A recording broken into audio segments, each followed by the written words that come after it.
आपने अध्यात्म की बहुत सारी पुस्तकें पढ़ी होंगी और बहुत व्याख्यान सुने होंगे और बहुत सत्संग सुने होंगे। अध्यात्म किसे कहते हैं, ईश्वर किसे कहते हैं, भगवान किसे कहते हैं, प्रकृति क्या होती है, जीवात्मा क्या होती है, लोक क्या होता है, परलोक क्या होता है, संत क्या होते हैं, ब्राह्मण क्या होते हैं, ये इस विषय में आपने धार्मिक बहुत सारी पुस्तकें पढ़ी होंगी, मुझे विश्वास है। लेकिन एक और आप पुस्तक पढ़ लीजिए। वो कौन सी है? वो कितनी बड़ी है? वो 75 पन्ने की है, केवल 75 पन्ने की है। और केवल 75 पन्ने का क्या अर्थ है? 75 पन्ने में कैसे हो सकती है? 75 पन्ने का अर्थ है हमारे जीवन के 75 साल। हमने इसलिए जन्म लिया कि लोगों को ये बता दें कि अध्यात्म झूठा है या अध्यात्म सही है। अध्यात्म के परिणाम, सिद्धियाँ, चमत्कार जो बताए हैं वो चमत्कार होते हैं कि नहीं होते हैं? अध्यात्म का फल जो बताया गया है वो होता है कि नहीं होता है?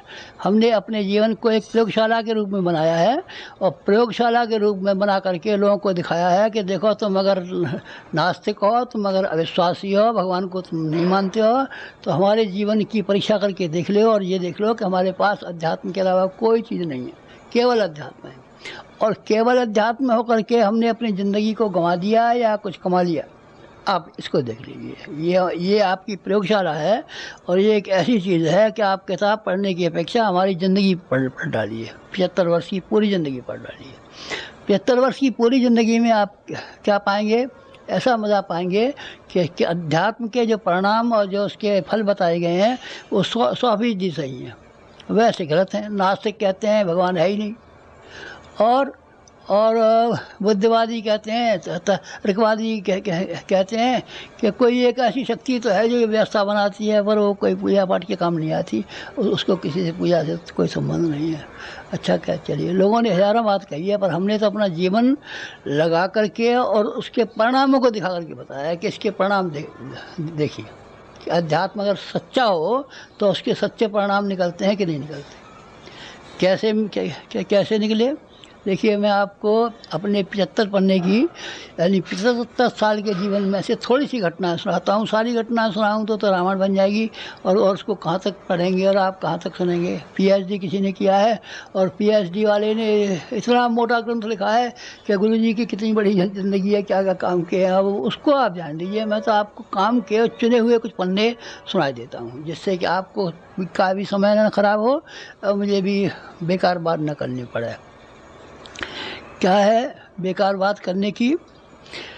हमारे इस संसार के 2 गुरु हैं जिनको हम भूल नहीं सकते कभी। एक महामना मालवीय जी हमारे गुरु हैं। 9 वर्ष की जब उम्र थी तो हमारे पिताजी वहाँ लेकर के गए थे और काशी विश्वविद्यालय में उनसे मालवीय जी सहपाठी थे उनके, उन्होंने हमको दीक्षा दिलाई थी और गायत्री मंत्र उन्होंने दिया था। और एक बात कही थी जो हमको गांठ बंधी हुई है और आज तक हमने बुराई नहीं है उसको। बहुत सी बातें कही थी, उपदेश दिए थे, वो तो हम सब भूल गए। उनमें से तो अब क्या क्या कहा था याद नहीं है। गायत्री मंत्र याद है, उन्हीं ने दिया था हमको, यज्ञोपवीत भी उन्होंने दिया था। और एक बात कही थी उन्होंने कि गायत्री ब्राह्मण की कामधेनु है, तू ब्राह्मण बनना, इसका दूध पीना चाहे तो ब्राह्मण बन जा। तो हमने कहा हम ब्राह्मण तो है ही, हम 60 ब्राह्मण हैं और आप उनको ब्राह्मण नहीं मानते क्या? कोई और लोग कहते हैं जैसे कि ये बड़े ही है तो आप बड़े ही मानते हैं कि नहीं, तेरे पिता ही तो हमारे साथ पढ़े, बड़े ही थोड़े कहते हैं हम तो। ये हम तो अब मानते तो ब्राह्मण ही है, लेकिन ब्राह्मण पैदा नहीं होते, बनते हैं। मनु ने कहा है महायज्ञेश यज्ञेश ब्राह्मीयं क्रियते तनु। ब्राह्मण विचारों से, कार्यों से, व्यवहार से, चरित्र से, चिंतन से, इन सब बातों से ब्राह्मण बनाया जाता है। तो ब्राह्मण बनना तो ये गायत्री जो मंत्र मैंने दिया है, तो ये कामधेनु वो एक गाय है, कहाँ है? स्वर्गलोक में रहती है। देवता उसका दूध पीते हैं, वो निहार हो जाते हैं। ये कामधेनु के बराबर फल देगी। एक गुरु मैंने ये बांध ली कि मैं ब्राह्मण बन के जीऊँगा। राजा हरिश्चंद्र का ड्रामा गांधी जी ने देखा था और देखने के बाद में उन्होंने कहा मैं हरिश्चंद्र होकर के जीऊँगा, और वास्तव में हरिश्चंद्र ही होकर के जिए। और मालवीय जी ने कहा था कि तू ब्राह्मण बन के जीना, मैं ब्राह्मण होकर के जिया हूँ। और ब्राह्मण के हमारे वचन ऐसे हैं कि जिसको हमने कह दिया तेरा बुरा हो जाएगा तो उसको बुरा ही होगा। कहा आपने बुरा नहीं कहा, अच्छा ही कहा है। हमने जिसको कहा तेरा अच्छा हो जाएगा उसका अच्छा ही हो गया। हमारी वाणी का कभी निष्फल नहीं है। हमारे मुंह में से, गुस्से में से, कभी क्रोध में से आया होगा। तो बालक था संगी ऋषि, उसके पिता के गले में किसी ने सांप डाल दिया था। तो उसने शाप दिया कि ये जाकर के सांप, जो मरा हुआ सांप मेरे बाप के गले में मरा हुआ है, ये जिंदा हो जाए। जिंदा हो गया। जिंदा हो गया। जिंदा होने के बाद उसने कहा कि सांप कि हाँ, कि जिस किसी ने मेरे बाप का अपमान किया उसको काट तो खा। बस वो खट चला गया सांप सनसनाता हुआ। और उसने परीक्षित को 7 दिन के भीतर टाइम दिया था, 7 दिन में खा ही लिया उसको, सब बचाव के उपाय कर डाले, पर वो हुआ नहीं। ये किसे कहते हैं? ये ब्राह्मण की शक्ति कहते हैं। ब्राह्मण की वाणी इतनी पवित्र पुनीत होती है। ब्राह्मण की वाणी एक ऐसी तोप होती है, ऐसी तमंचा होता है, एक ऐसा होता है कि राजा दशरथ ने एक ब्याह कर लिया, 2 ब्याह कर लिए, 3 ब्याह कर लिए, कोई बाल बच्चा नहीं हुआ। फिर उन्होंने गुरु वशिष्ठ ने कहा कि हम तो विद्वान हैं, हवन करा देंगे। अरे गुरु वशिष्ठ बोले, अरे हम तो बामन हैं, पंडित हैं, और राजा का राज्य का हम धन खाते हैं, हम कैसे ब्राह्मण हो सकते हैं? ब्राह्मण तुझे लाना हो तो संगी ऋषि को लिवा के ला। उसका आहार और विहार और जीवन और क्रम इस तरह का है जैसे असली ब्राह्मण का होना चाहिए। बस राजा दशरथ गए, और राजा दशरथ ने जाकर के और वहाँ से, कहाँ से, सिंगी ऋषि को लोमस ऋषि की आज्ञा मान करके लाए, और उन्होंने हवन कराया था। उन्होंने हवन कराया था, वाणी से ये कहा, पहली रानी आई कि तेरे क्या हुआ? कि भगवान पैदा होगा तेरे। दूसरी आई क्या तेरे क्या पैदा, कि मेरे कि तेरे भी भगवान पैदा होगा। दूसरी रानी थी, वो खीर जो थी, वो उनने समझा कि इनकी 4 रानियाँ थीं, वो 3, तो 400 में काट रखी थी। अखीरी तीसरी आई तो दोनों हिस्सों के खीर को मिला करके उनके एक की खीर को दे दिया। उनने कहा कि तेरे भी 2 भगवान होंगे। सुमित्रा के 2 हुए थे, एक का नाम शत्रुघ्न था और एक का नाम भरत था। उनको राम को जब उनके कौशल्या को राम हुए थे, क्या के भरत हुए थे, सुमित्रा के शत्रुघ्न और ये लक्ष्मण हुए थे। 4 बेटे हुए थे। ब्राह्मण की वाणी से निकल गया, बस वही हो जाएगा। उन्होंने कहा तू ब्राह्मण बन जाना, बस ब्राह्मण होने के बाद तेरी सिद्धियाँ पीछे पीछे फिरेंगी, रिद्धियाँ तेरे पीछे पीछे फिरेंगी, कामधेनु तेरे घर पर जाएगी और दूध पिलाया करेगी, धन्य हो जाएगा। मैंने सबसे पहले किताब जो लिखी है उसमें उसका नाम था गायत्री ब्राह्मण की कामधेनु में। लेकिन फिर लोगों ने कहा कि अरे साहब ये जात पात आप फैलाते हैं और ये बामन बनियाँ फैलाते हैं और गवर्नमेंट के कानून के विरुद्ध कहते हैं कि ब्राह्मण को ऊंचा बताते हैं, औरों को नीचा बताते हैं। तो मैं समझा कि लोगों की समझ में नहीं आया है। ब्राह्मण जन्म से पैदा नहीं होता, ब्राह्मण कर्म से पैदा होता है। तो ये बात समझ में नहीं आ रही है। तो फिर मैंने उसी किताब का पहला संस्करण तो बिक गया, दूसरा संस्करण जब छापा तो मैंने ब्राह्मण शब्द काट दिया उसमें से, गायत्री कामधेनु, बस ये छापा। और अब आपका ख्याल क्या है? अभी भी मेरा ये ख्याल है कि गायत्री ब्राह्मण की कामधेनु, ब्राह्मण की कामधेनु है।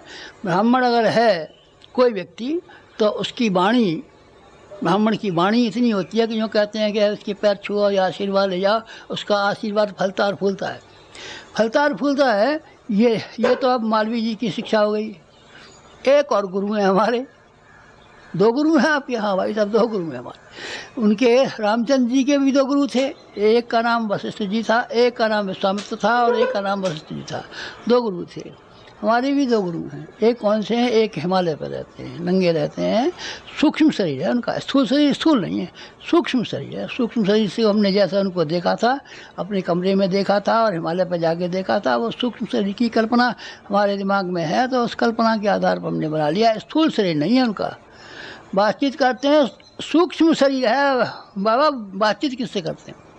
वो वहाँ आए हमारे घर, उनका सूक्ष्म शरीर, और उनने कहा 15 वर्ष की उम्र हो गई। तो 15 वर्ष की उम्र हो जाने पर उनने कहा कि हम तुझे गायत्री की दीक्षा देंगे। तो हमने कहा कि हम गायत्री की दीक्षा तो ले आए हैं, मालवीय जी ने दे दी थी। उन्होंने कहा नहीं, हम दूसरी दीक्षा देंगे, हम दूसरी दीक्षा देंगे, क्या तुम्हें क्या आप भी दे दीजिए। उन्होंने पहले 3 जन्मों के हाल दिखाए हमारे, और 3 जन्मों के हाल दिखाने के बाद में हमारा विश्वास हो गया कि यही हमारे गुरु हैं और इन्हीं को समर्पण करना चाहिए। गुरु को समर्पण किया जाता है, गुरु दक्षिणा दी जाती है, पैसे दे, पैसे नहीं दिए जाते, समर्पण किया जाता है, समर्पण किया जाता है। गुरु हमारा आया, हमने कहा हमारा शरीर आपका, हमारा दिमाग आपका, हमारा पैसा आपका, हमारा जो कुछ भी है तन मन धन सब आपका है, गुरु इससे कम में नहीं होता। और गुरु तत्व का लाभ ना आज तक किसी ने उठाया है, न कोई भविष्य में कभी उठावेगा। हम तो दीक्षा ले आए थे और 100 रुपया दे आए थे, चल बेईमान कहीं का 100 रुपया दे आया था और दीक्षा ले आया था और तिलक लगवाया था, ठग कहीं का नहीं। तो गुरु का सारा तप इसी तरह से लेगा, इस तरह से नहीं ले जाता। आग में ईंधन को डाल देते हैं, ईंधन समर्पित हो जाता है, समर्पित होने के बाद में आग जैसा हो जाता है, बिल्कुल आग हो जाता है अगर समर्पित हो तो।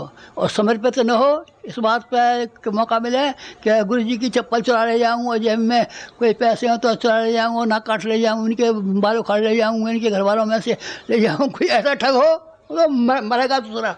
गुरु है, गुरु तेरे बाप के भी गुरु हुआ। निशा हमारे आचार्य जी गुरु हैं, हम तेरे गुरु हैं, हम तेरे गुरु हैं। तो है शर्म नहीं आती? हम हैं तो हमारा कहना नहीं मानता, हमारे रास्ते पर नहीं चलता। गुरु हैं, हमने गुरु बनाए थे, गुरुदक्षा ली थी, इसलिए हमें इसका सब शांत कुंज का मालिक बना दो। भाग जा बेईमान कहीं कहीं का। ऊपर से कहता है गुरु हैं हमारे, हम तेरे गुरु हैं, दुश्मन है हम तेरे। हमारी तेरे कोई आज्ञा मानी, हमारे कहने पे चला, हमारे साथ एक कदम उठाकर चला गया है पश्चिम को और हम ले आ रहे थे पूरब को। ऊपर से कहता है गुरु हैं। हम गुरु नहीं है। गुरु वो आए थे जो हिमालय से हमको आए थे, वो हमारे घर आए थे। आप हिमालय गए थे? नहीं, हम नहीं गए थे, न हमने देखा उनका हिमालय, न वहाँ हम जा सकते थे और न हमें कुछ पता था कौन गुरु है कौन गुरु नहीं है। वो जन्मांतरों के गुरु थे। वो आए, उन्होंने आकर के हमसे कहा कि हमारी गुरु दीक्षा ले लो।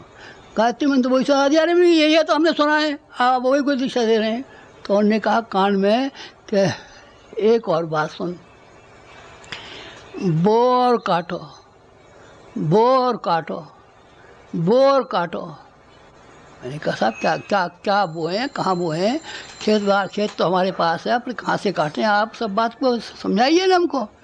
तो उन्होंने ये कहा कि तेरे पास जो कुछ भी है, जो पहले जन्मों का लेकर के आया है वो, और इस जन्म का जो कुछ तेरे पास है, सब भगवान के खेत में बो दे। भगवान का खेत कहाँ है? भगवान का खेत हमने कभी देखा भी नहीं है, पटवारी ने भी नहीं बताया कि भगवान का खेत कहाँ है।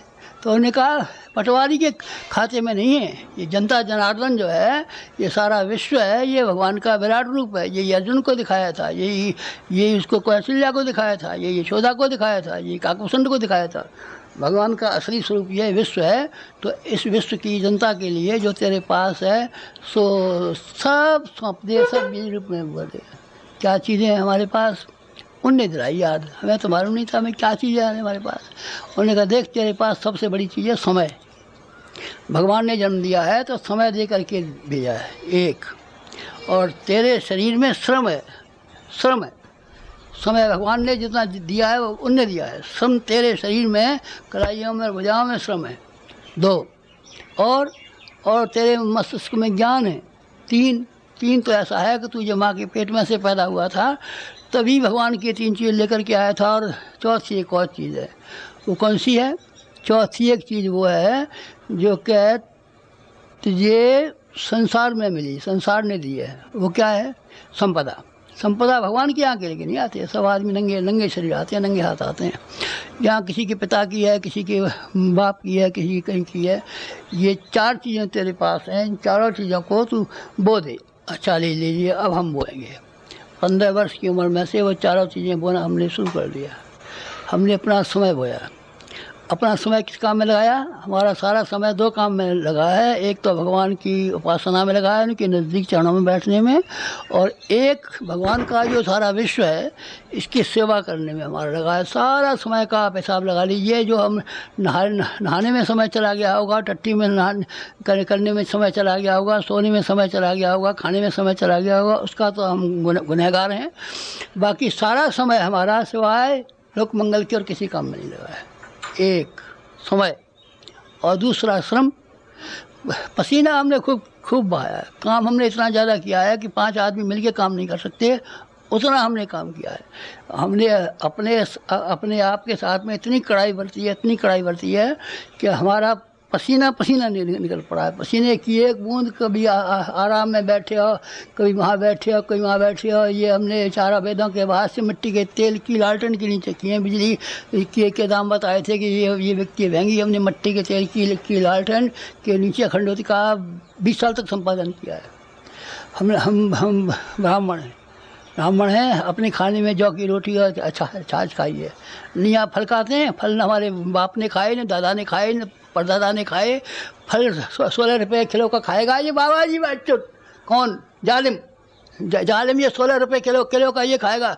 माता जी ने एक बार किसी ने क्या कह दिया कि गुरुजी को काम ज़्यादा करना पड़ता है, बहुत घंटे काम करते हैं, तो इनको मौसमी का रस दे दिया करो। मैं अपने काम में लगा रहा था तो एक छोटे गिलास में मौसमी का रस ले आई तो मैं समझाइए पानी लाइए। पानी को उठा करके फिर मैंने देखा कि ये क्या है, कि ये मौसमी का रस है। अरे तेरे का तुमने ये क्या लिया इधर? क्यों? काशी तपोभूमि पे आदमी रहते हैं, उनके बच्चे रहते हैं, उनकी लड़कियां रहती हैं, उनके बच्चे छोटे छोटे बालक रहते हैं, उनको मौसमी का रस का दूध भी नहीं पीते। और अगर हम मौसमी का रस पीते हैं तो धिक्कार है हमारे लिए। हम मौसमी का रस पीते हैं तो धिक्कार है हमारे लिए। इसीलिए हमने वो जो मौसमी का रस था माता जी को दे दिया, किसी बच्चे को दे देना। और मैंने उंगलियाँ गले में डाल करके उल्टी कर दी ताकि वो जहर, कौन सा फलों का रस है? जहर। फलों का रस क्या होता है? जहर। ब्राह्मण का जहर है। वो जहर मैंने क्या कर दिया। और क्या करने के बाद में सारा श्रम जो था वही अपनी रूखी रोटी खा करके और वही अपनी दाल और रोटी खा करके ज़िंदगी काट डाली और परिश्रम किया, समय दिया। बुद्धि भी हमारी, आप ये बुद्धि में समय जितना भी अकल ने काम किया होगा, अकल हमारी लोक मंगल के लिए लगी है। न हमको महंत बनने में लगी, न हमको नेता बनने में लगी, न हमको अमुक काम में मिली, न अमुक काम में लगी। हमारी योग्यता, हमारी बुद्धि ने जो कभी काम किया होगा, रात में सपना देखा होगा तो भी हमने लोक मंगल का सपना देखा होगा, परमार्थ का सपना देखा होगा, पुण्य का देखा होगा, पुरुषार्थ का देखा होगा, जन कल्याण का सपना देखा होगा, आत्मशोधन का सपना देखा होगा। यही सपना देखा हमने, कोई सपना नहीं देखा। ये क्या हो गया? ये हो गया हमारा श्रम, ये हो गया हमारा समय, ये हो गई हमारी बुद्धि। और आपका धन, हमारे पास जो धन था, हमने तो कुछ कमाया नहीं था, लेकिन जो था तो लोगों ने कहा, गाँव वालों ने, कि साहब उसकी बाप की संपत्ति पे बेटे का अधिकार होता है। नहीं, बेटे का कोई अधिकार नहीं है। बेटे को हमने पढ़ा दिया और काम करने लायक बना दिया है, बस, इससे आगे नहीं। और फिर आप ये इल्ज़ाम लगाते हैं हमारे ऊपर, ये इल्ज़ाम लगाते हैं हमारे पास इतनी ज़मीन थी, वो अपने बेटों को, जमाइयों को और उनको बेटियों को दे आते। तो वो हमने सब ज़मीन एक चप्पा बेच करके गांव में एक वो हाई स्कूल बना दिया। हाई स्कूल में सब पैसा लग गया। जो कुछ बाकी बचा था वो गायत्री तपोभूमि में लगा दिया, जो कुछ बचा दिया। माता जी के पास एक आध जेवर रह गया था, यहाँ जब शांत कुंज आई तो उन्होंने वो भी लगा दिया, सब लगा दिया। हम खाली हाथ हैं, हम मरेंगे तो आप तलाशी ले लेना। गुरुजी के नाम पर कभी आपको एक पैसा मिल जाए और कभी एक सदा मिल जाए कि गुरुजी के पास जब मरे थे तो ये 100 रुपये छोड़ के मरे थे, तो हमारे फूल, हमारी रस्सी के ऊपर आप जो जूते रख के जलाना। हमारे पास एक पैसा नहीं, एक सदाम नहीं, जो कुछ भी था हमने सब जन कल्याण के लिए खर्च कर दिया। तो क्यों साहब आपने अपने गुरु की आज्ञा मान करके, क्या गुरु की आज्ञा नहीं मानेंगे तो क्या करेंगे? फिर गुरु का बात का नौकर है हमारा कोई? गुरु की क्या आज्ञा मानी हमने? आज्ञा नहीं मानी, उसके लिए समर्पित नहीं हुए। उससे ये कहा कि आप जो कुछ भी कहेंगे हम वही करेंगे, आप चाहे गलत कहते हैं चाहे सही कहते हैं, चाहे हमारा नुकसान जाता है, हमारा सारा नुकसान गया। अगर हमने समय का कुछ उपयोग किया होता तो हम कुछ नौकरी कर लेते, दुकान कर लेते, कुछ तो कर लेते, अपने श्रम का कुछ कर लेते, तो हम खेती कर लेते, कुछ काम कर लेते, कुछ तो कर लेते। जो हमारे बाप दादे लाखों रुपए की जायदादें छोड़ के गए थे, अभी आप मकान देखना हमारा कितना बड़ा मकान, उसमें से जो हम छोड़ के गए थे उस पैसे को बैंक में जमा कर देते, तो उसकी ब्याज से हमारी 7 पीढ़ी बैठ कर के बैंक से खाती रहती है। पर नहीं, गुरु शिष्य की परंपरा बड़ी होती है। गुरु आपने सुना हमारा वो गुरु बकेवत बच्चों, धूर्त, बेईमान, चालाक, गुरु बताता है। गुरु किसे कहते हैं जानता है? हम जानते हैं गुरु को, हमने जीवन में गुरु को समझा है और गुरु ने हमको समझा है कि ये आदमी पात्र है, इसका पात्र है। उसने अपनी सारी शक्ति उड़ेल दी हमारे ऊपर। उसका तप जो है, जितना पुराना तप है, उसने एक और एक तप उड़ेल दिया हमने, और हमने जो कुछ भी था सब सौंप दिया है। आग ने अपनी सारी गर्मी ईंधन को सौंप दी है और ईंधन ने अपनी सारी गर्मी सारा शरीर आग को सौंप दिया है। बस ये हो गया। तो आपको फिर क्या मिला इससे? भाई साहब जो मिला उनने ये कहा था, देख बाजरा जो है 100 गुना पैदा होता है।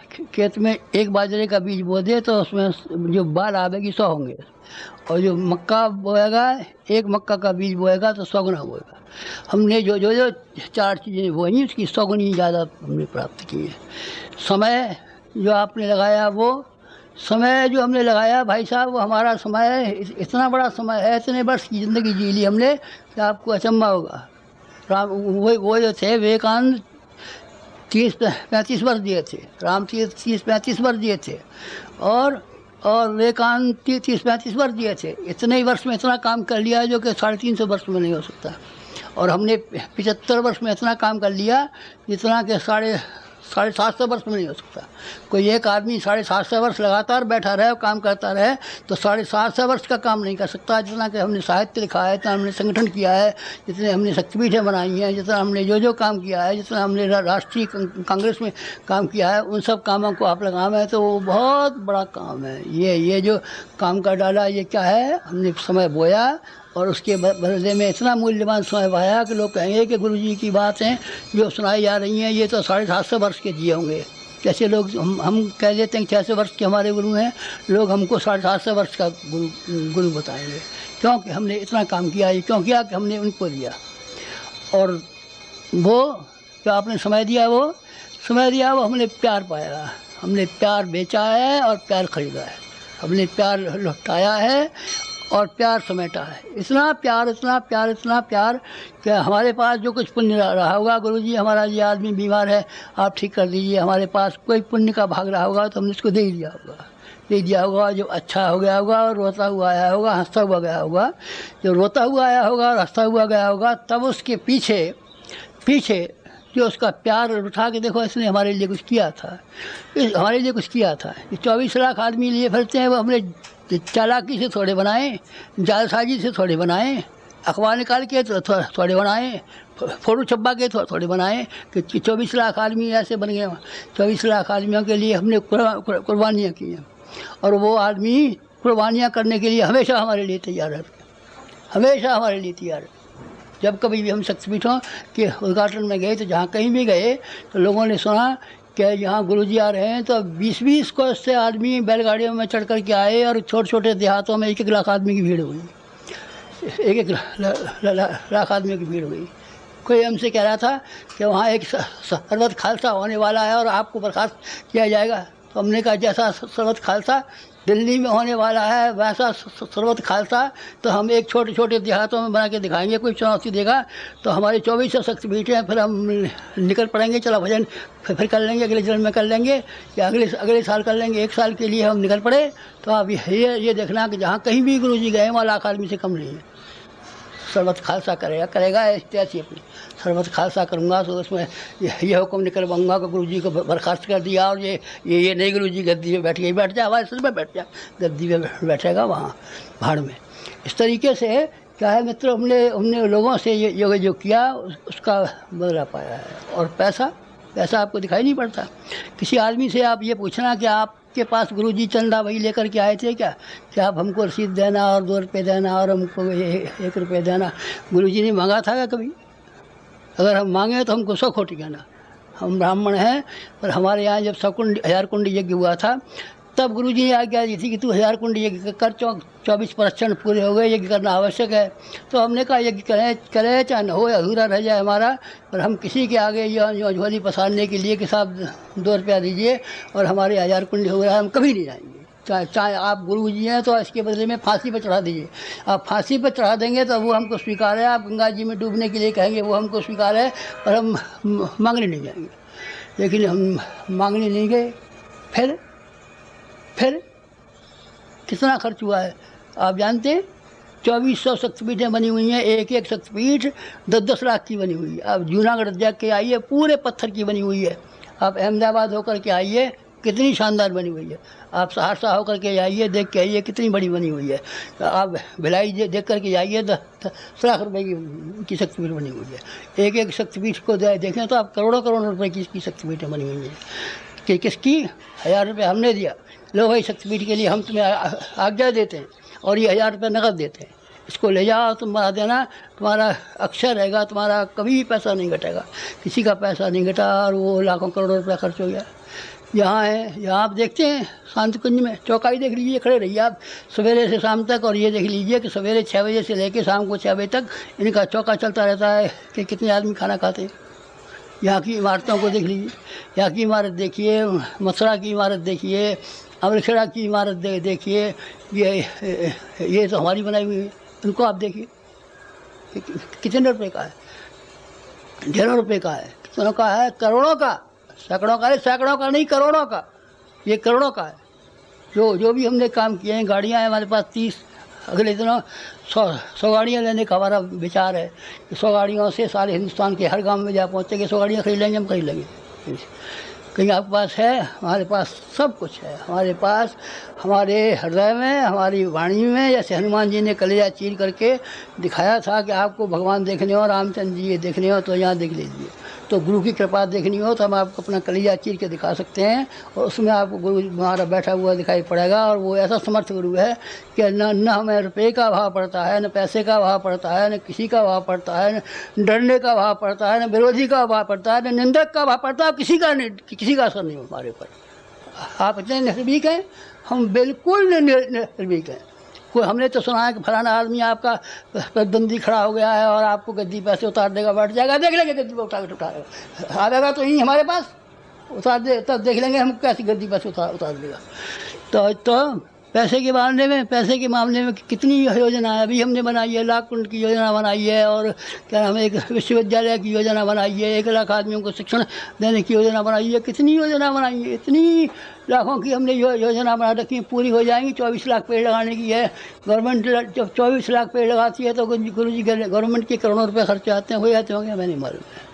और आप इतना बड़ा विश्वविद्यालय अकेले चला लेंगे? हम अकेले चला लेंगे, और हम आपको दिखा देंगे कि 10,000 प्रचारक हमने बना दिए कि नहीं बना दिए। आप देख लेना, हमारे उससे पहले आके देख लेना हमारे रेस्टोरेंट को कि 10,000 गायक, 10,000 वक्ता, 10,000 प्रचारक तैयार हो गए कि नहीं हो गए। इस तरीके से जिन कामों की, साधनों की ज़रूरत है, साधन जो हमारे पास थे वो हमने परमार्थ में भगवान के खेत में बोए और सौगुने होकर के आए। जो उसमें से मक्का सौगनी हो जाती है, बाजरा सौगना हो जाता है। हमारे पास जो कुछ भी मुट्ठी भर था, सुदामा के तंदुलों की तरीके से हमने भगवान के चरणों पर अपनी पोटली चढ़ा दी, और उन्हें हमारे चरण धो करके पिए, और जो कहा कि द्वारका की राजधानी इसको सुपुर्द कर दो। किसको? सुदामा को। कौन है आप? हम सुदामा हैं। सुदामा है जिसमें भगवान ने अपना मकान सौंप दिया है, जिसने अपना घर सौंप दिया है, जिसने अपना राजपाट सौंप दिया है, और वो गरीब सुदामा के यहाँ दे दिया है। हम हैं सुदामा, लेकिन जिनके प्रति हमारी निष्ठा है, जिसके प्रति हमारी मित्रता है, जिसकी हमारे पास हमारी घनिष्ठता है, वो इतना संपन्न और इतना साधनवान है कि हमको ये मालूम पड़ता रहता है हमेशा। जब हम चलते हैं तो ये मालूम पड़ते हैं कि हम कोई सेठ हैं, कि हम कोई राजा हैं, कि हम कोई मिनिस्टर हैं, कि हम जाने कौन हैं, कि जाने कौन हैं। और जब हम चलते हैं तो आपको कहीं डर नहीं लगता, किसी से नहीं। हम हमारे आगे आगे 2 बॉडीगार्ड चलते हैं, पायलट, 2 पायलट चलते हैं, और 2 हमारे पीछे पीछे बंदूकधारी वो चलते हैं। कौन? बॉडीगार्ड। ये कौन है साहब? बॉडीगार्ड। और ये कौन है? पायलट। आपके हमारे पायलट हैं, हमारा भगवान और हमारी जीवात्मा, इसके लिए हमारा जीवन समर्पित हुआ है। ये हमारे जीवन के थोड़े से अध्याय आपको मैंने इसलिए बताए कि आप में से कोई आदमी ये न कहे कि अध्यात्म बेकार है, अध्यात्म झूठा है, अध्यात्म से कोई फ़ायदा नहीं है, अध्यात्म बहकावा है, अध्यात्म छलावा है। तो आप इनमें से जो बातें कही, आप हर एक बात की इंक्वायरी कर लीजिए। अगर इसमें इसमें एक भी बात झूठी मिले तो आप ये मानना कि अध्यात्म का कोई फल नहीं होता, ये निरर्थक है। निरर्थक होते हैं वो जिनके के अध्यात्म का नाम सुना है और जिन्होंने जीवन में उतारा नहीं है, जीवन से 1000 मील दूर रखा है, जीवन से लाख मील दूर रखा है। कभी माला देवी की घुमा दी है, कभी चंडी की घुमा दी है, कभी रंडी की घुमा दी है, कोई महादेव की घुमा दी है, कोई फलाने घुमा दी है। ये स्वांग तो करता रहा है, पर अध्यात्म को जीवन में समाविष्ट किया है, हमने जीवन में समाविष्ट किया है। जीवन में समाविष्ट किया है। बस ये हमारे जीवन के 75 पन्ने की किताब के थोड़े से ऐसे अध्याय हैं, थोड़े से प्रश्न हैं, इनको आप देख इनको आप पढ़ लेना, फिर आप इनकी तहकीकात करना। जो यहाँ कहा गया था वो सचमुच कहा गया था या हमको बहकावे के लिए क्या कहा गया था? यानी कि अध्यात्म ने वास्तव में चमत्कार दिखाए थे कि हमको बहकाने के लिए कह रहे थे? आप देखना इसको, ये आपको हम चैलेंज करते हैं। तो हमारा अध्यात्म सही है और उसका था ये आपको हमने अपने जीवन में से अध्यात्म का स्वरूप, अध्यात्म का फल, अध्यात्म का प्रयोग ये बता दिया। बस ये 75 पन्ने की किताब में से आप इतना ही पढ़ लें, इतना ही समझ लें तो आपने समझ लिया। भागवत पढ़ ली, गीता पढ़ ली, रामायण पढ़ ली, सब पढ़ लिया और उसका सार समझ लिया और ये जान लिया कि अध्यात्म सही है, सच्चा है, इसके फल और परिणाम और रिद्धियाँ और सिद्धियाँ सब ही सही है। बस इतना कहना था।